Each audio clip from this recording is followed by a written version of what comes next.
All right, moving on. Set up a good practice schedule and try to stick to it as much as possible.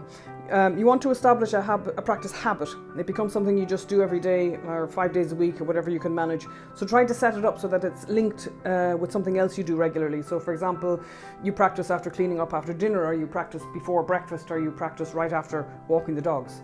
And that gives you the best chance of doing regular practice and developing a practice habit. Because if you don't practice, you don't progress. And if you don't progress, you're going to lose all motivation to continue. And if your practice is habitual, then you're also not relying on feeling motivated to do it, because most of the time you won't feel motivated, and more often than you expect, especially when things aren't going smoothly, which will happen, you definitely won't feel motivated. So don't rely on it. Establish a practice habit instead and rely on that. Decide how much time you can devote to practice each day and decide how you're going to use it. Don't decide that you're going to start with 2 hours practice a day, by the way, because you want to set yourself up for success, not failure. If anything, start with the shortest possible practice session, even just 10 minutes, because in the early stages you'll be working on establishing that habit. And of course, there's nothing to stop you from doing 2 hours if you're really feeling it, but if you only commit to 10 minutes, you're more likely to get started in the first place. Once your habit is established, you can increase the length of your sessions, no problem. In the practice itself, the temptation is always to go straight to the piece or song you're working on, but there's so much more to becoming a musician than that.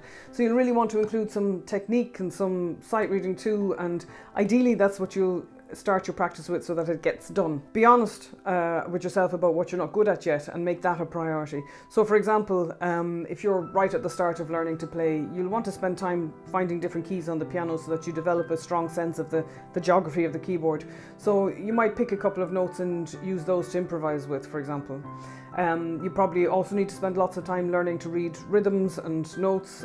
So decide that you're going to practice clapping rhythms for 5 minutes and reading notes for 5 minutes, maybe using an app, or you're going to use maybe a dedicated sight reading book for that. And you'll also want to spend time on technique. So in the beginning, that's probably going to mean just doing basic exercises like what you might find in the Dozen a Day series of books, and later on it's going to mean practicing scales and arpeggios.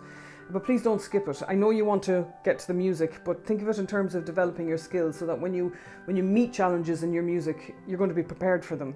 You'll be better prepared to understand the rhythms and read the notes and actually play the music. In fact, if you spend enough time on technique and sight reading, you'll find playing music so much easier to master that you'll probably convince yourself that you're just naturally brilliant and that you don't need to do it. And then you'll know it's time to move on to harder levels. And well done you. But whatever you do, just don't stop doing them. They're so important.